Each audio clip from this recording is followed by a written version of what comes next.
I'd like to introduce the founder of Pennsylvania Nonbelievers, Liz Burson.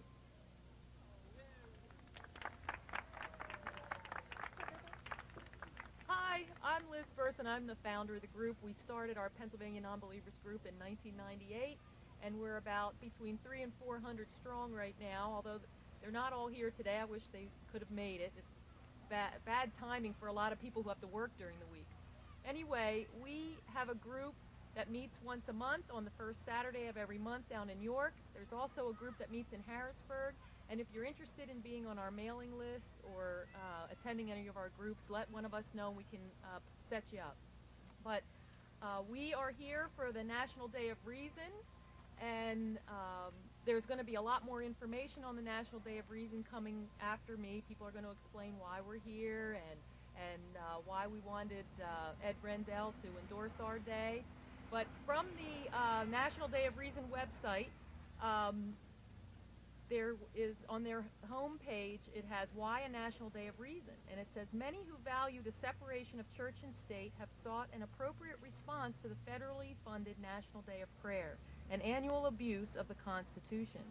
Non-theistic Americans, including freethinkers, humanists, atheists, and agnostics, along with many traditionally religious allies, view such government-sanctioned sectarianism as unduly exclusionary. The goal of our effort is to celebrate reason, a concept all Americans can support, and to raise public awareness about the persistent threat to religious liberty posed by government intrusion into the private sphere of worship.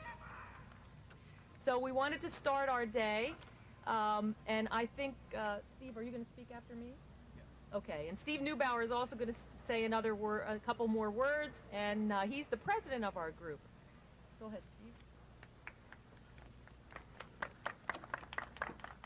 Thank you, Liz. Why have a celebration of reason?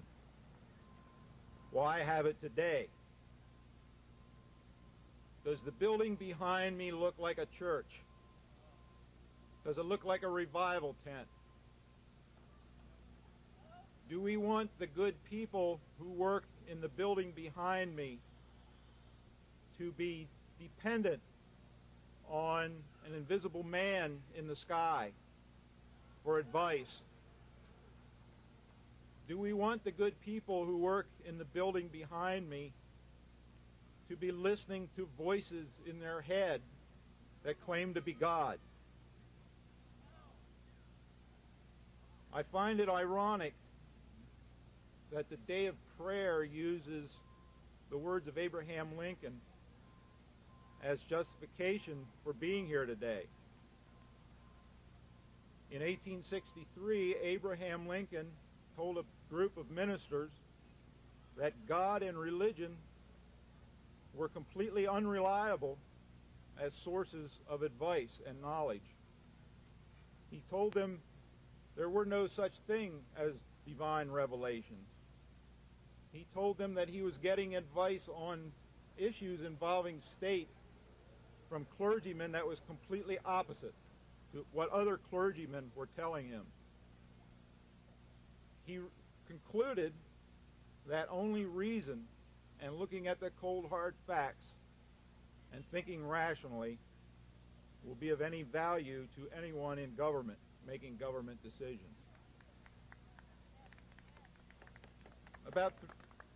About 3 decades after Lincoln said that, the Pledge of Allegiance was written and presented to the American public. It was written by a minister. His original pledge contained no mention of any deity.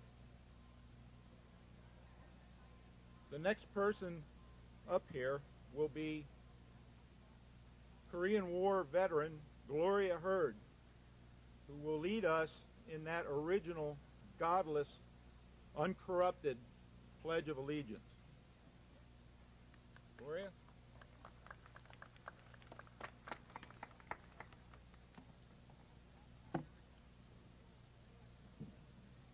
I pledge allegiance to the flag of the United States of America and to the republic for which it stands, one nation, indivisible, with liberty and justice for all.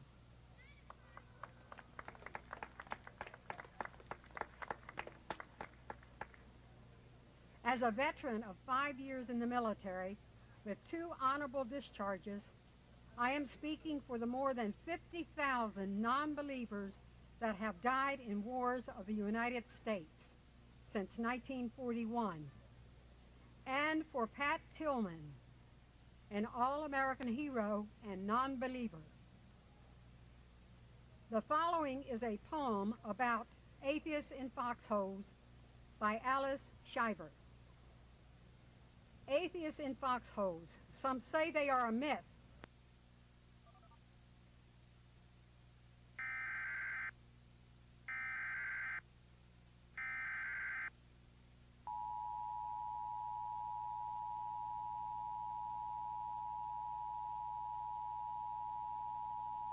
An emergency has been declared for this area.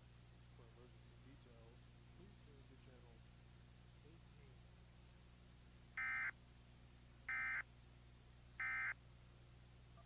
They stood. From the Marne to the Argonne, in trenches and tanks, they defeated the Germans. The whole world gave thanks. They were bombed at Pearl Harbor, fought on to Berlin. Many free-thinking women served along with the men. Still war keeps erupting, Iraq, Bosnia, and Kosovo. Where is the peace that eludes people so? It is broken by tyrants who bear crosses and creeds that overshadow reason with hate and cruel deeds. So atheists prevail until your work is complete. Mothers mourn, children cry, and bigots plan your defeat. By air, land, and sea, you answer freedom's call. Without God or faith, you seek liberty for all.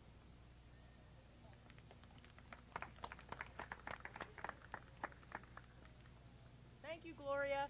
Now we're going to have a song, This Land Is Your Land, by Woody Guthrie, led by one of our own, Dave Holt, from the Dave Holt Band.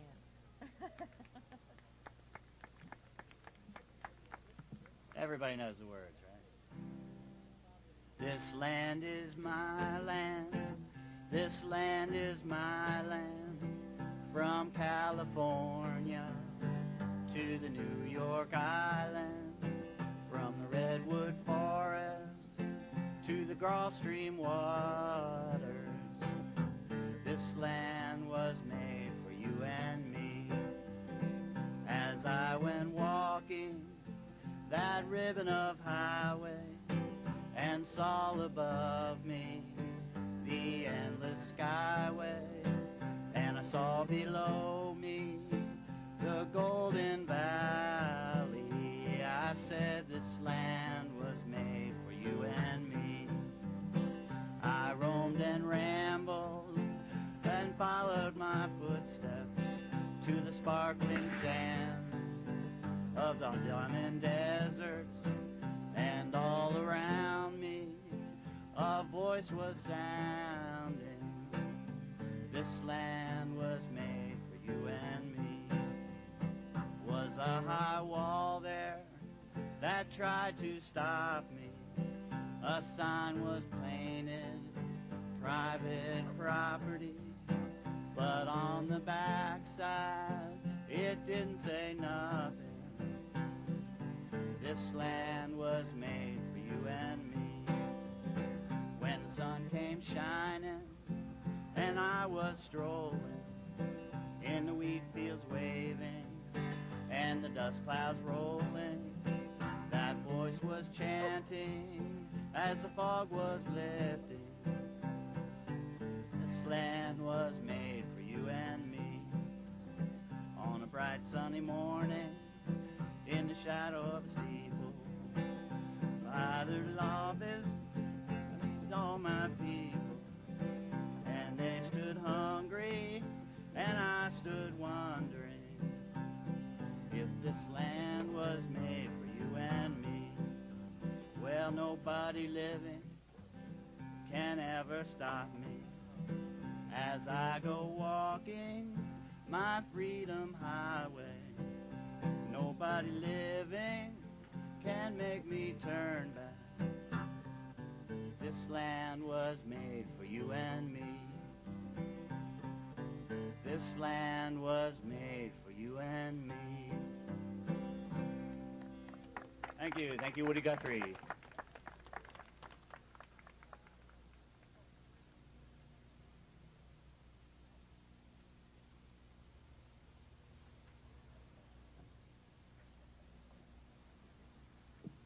This is the press conference portion of our presentation. I would like to go over briefly the history of the Day of Reason in Pennsylvania, very briefly. Last year we applied to the governor's office to have a Day of Reason proclamation. We were told 2 days before the proposed Day of Reason was to take place that we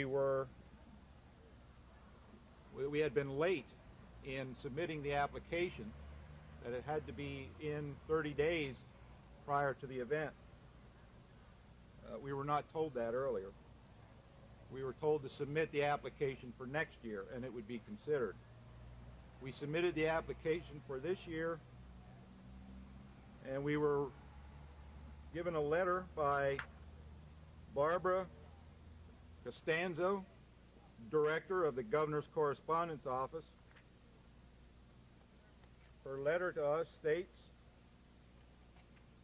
the governor states in part, the governor prepares proclamations for groups, organizations, associations when the event or cause affects a majority of Pennsylvanians, for example, June Dairy Month.